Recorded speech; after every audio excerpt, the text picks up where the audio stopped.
ETF index mutual funds నేర్చుకుని stock మార్కెట్లో రాణించాలనుకుంటున్నారా? వెంటనే ఈ నెంబర్కి కాల్ చేయండి.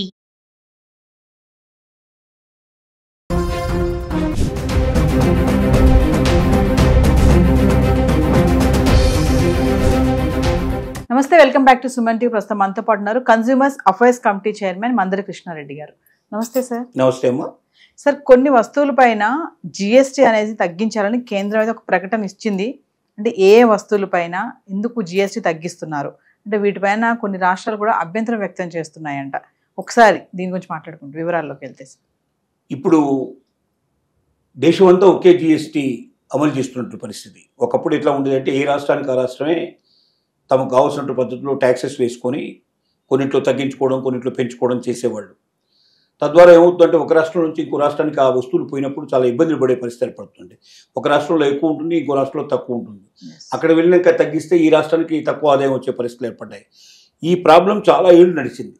దీన్ని మనకు మోడీ గవర్నమెంట్ వచ్చిన తర్వాత దీనిలో మార్పు తీసుకురావడానికి ఒకే దేశం ఒకే జిఎస్టీ అనే పేరుతో అన్ని రాష్ట్రాలకు సంబంధించిన జిఎస్టీలు ఒకే రకంగా, అంటే ఒక వస్తువు ఏ రాష్ట్రానికి వెళ్ళినా ఆ రాష్ట్రంలో అదే రకమైన రేట్లు దొరికేట్టు ఉంటే ఏ రాష్ట్రం నుంచి ఏ రాష్ట్రానికి బదిలీ చేసుకున్నా కూడా వస్తువులు పంపించుకున్నా కూడా ఇబ్బంది ఉండదు, అదే రేటు ఉంటుంది. కాబట్టి ఈజీగా అవుతుంది, బిజినెస్ నడవడం చాలా ఈజీ అవుతుంది, ట్యాక్సేషన్లో మార్పులు తీసుకురావాల్సిన అవసరం లేకపోతే సౌలభ్యం చాలా ఉంటుందనే ఉద్దేశంతో కొనుక్కునేటువంటి కస్టమర్స్కైనా బాగుంటుంది, అమ్మేటువంటి వ్యాపారస్తులు కూడా బాగుంటుందనే దృక్పథంతో ఒకే జిఎస్టీని అమలు చేశారు.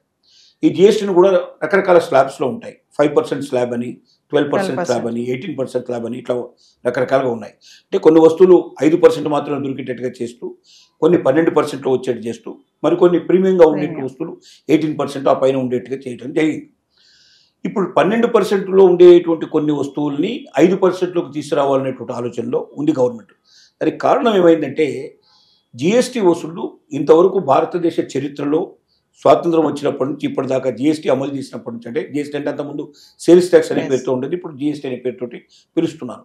ఏవైనా ట్యాక్సెస్ విధానంలో కమర్షియల్ ట్యాక్సెస్ అంటాం వీటిని. ఈ కమర్షియల్ ట్యాక్స్ విధానంలో ఇంతవరకు భారతదేశ చరిత్రలో, ఇన్నేళ్ల చరిత్రలో, స్వాతంత్రం వచ్చిన 77 సంవత్సరాల తర్వాత కూడా మనకు ఇప్పటిదాకా వసూలుగానంత గొప్పగా చాలా ఎక్కువ మొత్తంలో ఈసారి జిఎస్టీ వసూలైంది. ఒక్క నెలలోనే సుమారుగా 2,22,000 కోట్ల వరకుగా జిఎస్టీ వసూలైంది.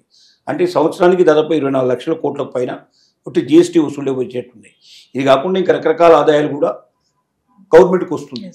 ఈ మొత్తం ఆదాయాలు కలుపుకుంటే మన దేశం యొక్క ప్రతి సంవత్సరం మనకు ఉండే టోటల్ మన బడ్జెట్ లోపల చాలా పెద్దలో పెరిగే పాసిబిలిటీస్ కనబడుతున్నాయి. ఇది చాలా హర్షించదగిన విషయమే. ఇంత పెద్ద మొత్తంలో మనకు వస్తుంది కాబట్టి కొంత సామాన్యులకి, మధ్యతరగతులకి మేలు చేసినట్టయితే ప్రభుత్వం మీద ఒక రకమైన సింపతి పెరగడం కానీ, ప్రభుత్వం మాకు చాలా మేలు జరిగింది, మనకు వచ్చే నిత్యావసర వస్తువుల రేట్లు తగ్గిపోయాయి, తద్వారా మన బడ్జెట్ తగ్గింది, మనకు వచ్చే జీతం కాస్త మిగిలే అవకాశం ఉంటుంది, దాంతో మనం కొంచెం పొదుపు చేసుకునే అవకాశం ఉంటుంది, ఇంకా కొన్ని ఆశలు కొన్ని ఆలోచనలు తీర్చుకునే అవకాశం ఉంటుంది అనేటువంటి భావన ప్రజల్లో కలగాలనే ఉద్దేశంతో ప్రజలకు మేలు జరిగేటట్టుగా, ముఖ్యంగా సామాన్యులకి, మధ్యతరగతి వారికి మేలు జరిగేటట్టుగా 12% స్లాబ్లో ఉండే కొన్ని వస్తువుల్ని 5%కు తీసుకురావాలని కోరుకుంటుంది. అయితే కొన్ని రాష్ట్రాలు దీనికి ఎందుకు వ్యతిరేకిస్తున్నాయంటే ఆ రాష్ట్రంలో వీళ్ళు చెప్తున్నటువంటి వస్తువులు ఏవైతే ఉన్నాయో, ఈ 12% నుంచి 5%కు రావాలని ప్రపోజ్ చేస్తున్న ఐటమ్స్ ఏవైతే ఉన్నాయో, ఈ ఐటమ్స్ అత్యధిక మొత్తంలో అమ్ముడుపోతాయి. అక్కడ డిమాండ్ ఎక్కువ ఉంటుంది.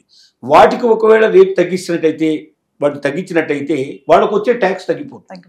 ఇప్పుడు రాష్ట్రంలో ట్యాక్స్ కూడా ముఖ్యమే కదా, రాష్ట్రానికి ట్యాక్స్ జనరేషన్ అందులో నుంచి వచ్చేదే కదా. సెంట్రల్ గవర్నమెంట్కు పెద్ద మొత్తంలో అన్ని రాష్ట్రాల నుంచి కలిపి వచ్చినప్పుడు ఏమవుతుందంటే కొన్ని రాష్ట్రాల్లో కూడా దాని ప్రాధాన్యత లేని అక్కడి నుంచి కూడా వస్తాయి కాబట్టి ఒక రకంగా వాళ్ళకి ఇబ్బంది లేదు.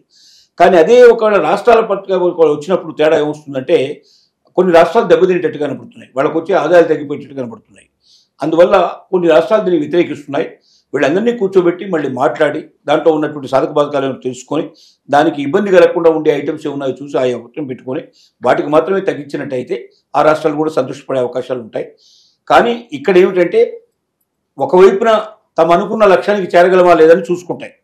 ఏదైనా ఇవాళ గవర్నమెంట్లో ప్రజలకు చేసే ప్రతి పనిలో కూడా తమకు ఓట్లు పెరుగుతాయా లేదా, నెక్స్ట్ టైం తమ గెలిచే అవకాశాలు ఉన్నాయా లేదనే భావంతో చేస్తున్నాయి తప్ప ప్రజలకు మేలు చేయాలి, మనం గెలిచినా గెలవకపోయినా పర్వాలేదు, ప్రజలకు మేలు జరుగుతే ప్రజలు బాగుంటే బాగుండని కోరుకునేటువంటి ప్రభుత్వాలు ఇవాళ లేవు.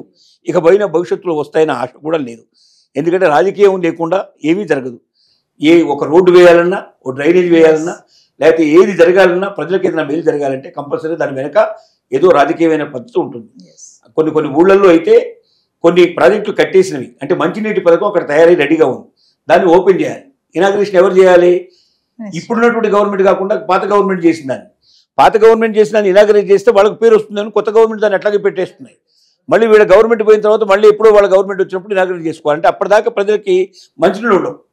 అంటే ప్రతిరోజు ఉపయోగపడేటువంటి మంచినీళ్ళ లాంటి పదార్థాలు విషయాలు కూడా, ప్రాజెక్టులు కూడా వెనక్కు నెట్టేసేసి తమ పార్టీ ప్రయోజనాలకు దాన్ని ఉపయోగించుకోవడానికి ప్రయత్నం చేసేంత స్థితికి, హీన స్థితికి దిగజారిపోతున్నటువంటి పార్టీలు ఈనాడు పనిచేస్తున్నాయి. ఆ పార్టీల తత్వం మార్చుకోవాలి. ప్రజలు ఆనందంగా ఉండాలి, ప్రజలు సంతోషంగా ఉండాలి.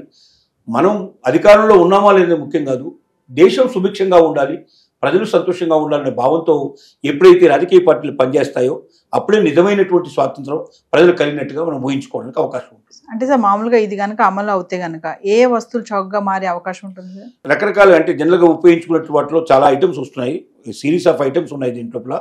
ఎక్కువగా మధ్యతరగతి వాళ్ళకు ఉపయోగపడేటువంటి వస్తువులు ఎక్కువ వస్తాయి దీంట్లో. Okay, thank you sir.